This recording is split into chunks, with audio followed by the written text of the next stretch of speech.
Friends, जैसा कि आपको इस बात की पूरे तरीके से जानकारी है कि मेरे द्वारा आपके हित को ध्यान में रखते हुए वीडियो लेक्चर्स डेलीगेटेड किए जा रहे हैं और Mahatma Gandhi college of law की वेबसाइट पर कंटिन्यू डाउनलोड किए जा रहे हैं। अतः आज मैंने आपके लिए एक लेक्चर प्रिपेयर किया है जो कि legal and constitutional history of India पर है। अतः मेरा ऐसा सोचना है और ऐसी कोशिश है कि मेरा प्रत्येक लेक्चर आपके हित में रहे और जिससे आपको लाभ मिले। चलिए आज हम बात करते हैं हमारे इस लेक्चर पर, जिसमें legal and constitutional history of India जो सब्जेक्ट है उस पर एक लेक्चर प्रिपेयर किया गया है। और जो लेक्चर इस बात पर है कि भारत में कब से ईस्ट इंडिया कंपनी आई और ईस्ट इंडिया कंपनी का भारत में विकास, उसका उद्भव और उसका इतिहास क्या है, कब से इसकी स्टार्टिंग हुई, तो इस बात पर हम चर्चा करते हैं। चलिए, ईस्ट इंडिया कंपनी के संबंध में कुछ पॉइंट वाइज मैंने यहाँ डिक्लेरेशन दिए हैं, जिन्हें वन बाय वन करके हम समझने का प्रयास करेंगे। Number 1, introduction of east India company. Introduction of east India company में ये बताया गया है कि भारत में सर्वप्रथम 31 दिसंबर सन 1600 में एलिजाबेथ प्रथम द्वारा एक चार्टर जारी कर कुछ लोगों को भारत में पूर्वी देशों से व्यापार करने के लिए भेजा गया और ये देखने के लिए भेजा गया कि आप वहां जाकर देखिए कि व्यापार हो सकता है या नहीं, हमारे हित में है या नहीं है। और ऐसा अनुबंध, ऐसा चार्टर जिसकी मैक्सिमम ड्यू डेट रखी गई थी 15 ईयर, आई मीन टू से 15 वर्ष।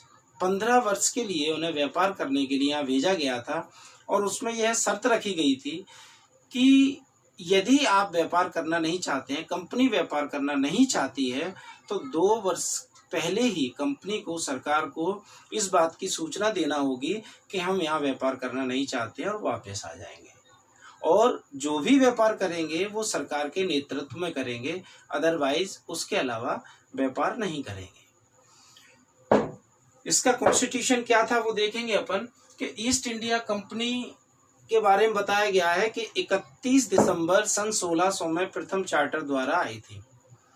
लेकिन भिन्न भिन्न एक्सपर्ट्स की राय मालूम करने पर, भिन्न भिन्न एक्सपर्ट्स की बुक्स देखने पर यह पता चलता है कि ईस्ट इंडिया कंपनी जहां 31 दिसंबर सन 1600 में आई थी, उससे पहले भी 2 लोग ऐसे थे फॉरेनर जो यहाँ भारत में आ चुके थे।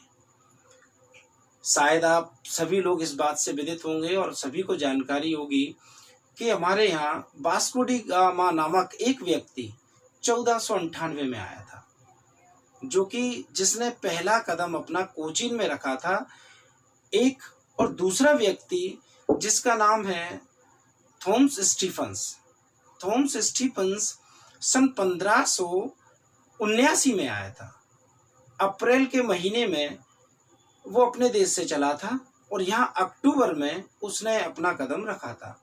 तो ऐसा माना जाए कि 1498 में वास्को डी गामा, 1579 में आपके सेंट स्टीफन, ये 2 लोग यहाँ आए थे। उसके बाद तीसरी अवसर में सन 1600 में ईस्ट इंडिया कंपनी आई। ये तो रहा इसके आगमन का इतिहास। अब हम देखते हैं कि ईस्ट इंडिया कंपनी का कॉन्स्टिट्यूशन क्या था। ईस्ट इंडिया कंपनी से तात्पर्य क्या था, कितने लोग ईस्ट इंडिया कंपनी में आते थे, कितने लोगों का संगठन था, वो यहाँ सेकंड पॉइंट में हम देखेंगे। Constitution of east India company.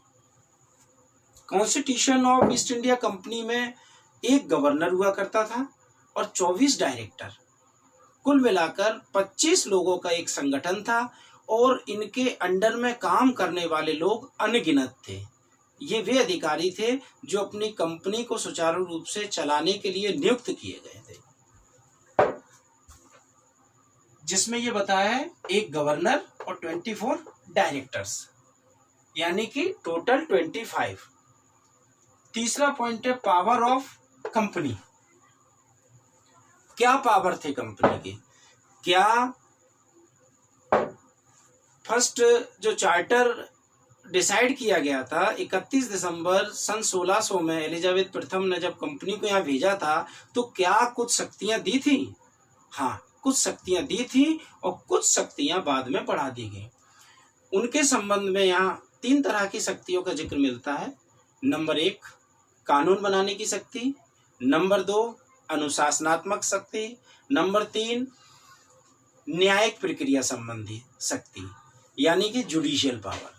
ये तीनों प्रकार की शक्तियां यहाँ दी गई हैं, जिन्हें हम 1 बाय 1 करके क्लियर करेंगे। नंबर 1 पावर ऑफ कंपनी में 3 प्रकार की शक्तियों का यहाँ जिक्र है। Number 1 legislative power, number 2 disciplinary power, number 3 judicial power यानी कि विधि निर्माण करने की शक्ति, अनुशासन करने की शक्ति और जुडिशियल पावर की शक्ति। इस तरह ये 3 शक्तियां यहाँ दी गई हैं, जिसमें पहली शक्ति जो दी गई है ए लेजिस्लेटिव पावर यानी कि विधि निर्माण करने की शक्ति। विधि निर्माण करने की शक्ति को 4 भागों में बांटा गया है, जो हम यहाँ देख सकते हैं। मैंने यहाँ समझाने का प्रयास किया है जिससे कि आपको बिल्कुल क्लियरली हो जाए। लेजिस्लेटिव पावर 1, 2, 3, 4 ये 4 बिंदुओं में मैंने समझाने की कोशिश की है। 1, 2, 3 और 4। विधि निर्माण करने की शक्ति में जो 4 प्रकार की शक्तियां थी वो नंबर 1 पर थी law making. East India company को विधि निर्माण करने की शक्ति प्राप्त थी। वो अपनी कंपनी को रेगुलेट करने के लिए, उसके अनुशासन को बनाए रखने के लिए विधि का निर्माण कर सकती थी और समय समय पर उसका उपयोग भी कर सकती थी। दूसरी इसमें अंतर्निहित शक्ति थी enforcement of law and execution. जिन विधियों का ईस्ट इंडिया कंपनी द्वारा निर्माण किया जाता था, उन विधियों का वो एनफोर्समेंट और एग्जीक्यूट भी करती थी उन्हें, अर्थात लागू करने का अधिकार भी उनके पास था और उन्हें क्रियान्वयन भी वही करती थी, यानी कि लागू करना और क्रियान्वित करना, ये दोनों ही शक्तियां उसके पास थी। इसी में एक तीसरा पावर है अल्टरेशन ऑफ लॉ। मान लीजिए ईस्ट इंडिया कंपनी ने कोई कानून बनाया और वो कानून जब तक उपयोग में था, जब तक उसकी जरूरत थी तब तक उसे रखा, जरूरत पड़ी तो उसे निरस्त कर दिया।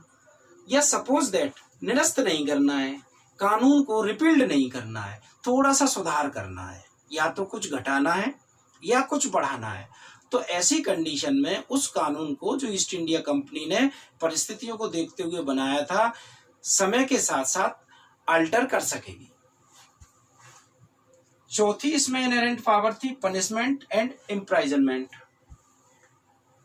एक चीज और थी इसमें, and fine. East India company द्वारा जो कानून बनाया गया, विधि का निर्माण किया गया, उसमें ये तीनों ही चीजें थी। पनिशमेंट 1, कारावास 2 और अर्थदंड 3। पनिशमेंट दे सकती है अर्थात आपको सजा दे सकती है, दंड दे सकती है, का इम्प्राइजनमेंट कर सकती है, कारावास दे सकती है, फाइन भी आपके ऊपर लगा सकती है अर्थात जुर्माना भी अधिरोपित किया जा सकेगा। ये तीनों प्रकार के पनिशमेंट भी कंपनी देती थी। पावर ऑफ कंपनी में फर्स्ट क्लियर हुआ। अब सेकंड हम देखते हैं डिसिप्लिनरी पावर। डिसिप्लिनरी पावर को समझने के लिए मैंने ये एरो यहां बना रखा है, यहां ऐसे समझने के लिए हमें चार्टर 1615 समझना पड़ेगा। डिसिप्लिनरी पावर को समझने के लिए चार्टर 1615 समझना पड़ेगा और 1615 में ये दिया गया है कि डिसिप्लिनरी पावर को बनाए रखने के लिए इस चार्टर में ये मेंशन किया गया है कि जब भी ईस्ट इंडिया कंपनी चाहेगी अपनी कंपनी को सुचारू रूप से चलाने के लिए, उसके अनुशासन को बनाए रखने के लिए समय समय पर अपने हिसाब से उस विधि में कोई भी बदलाव ला सकती है, जिससे कि उसकी कंपनी सुचारू रूप से कार्य कर सके।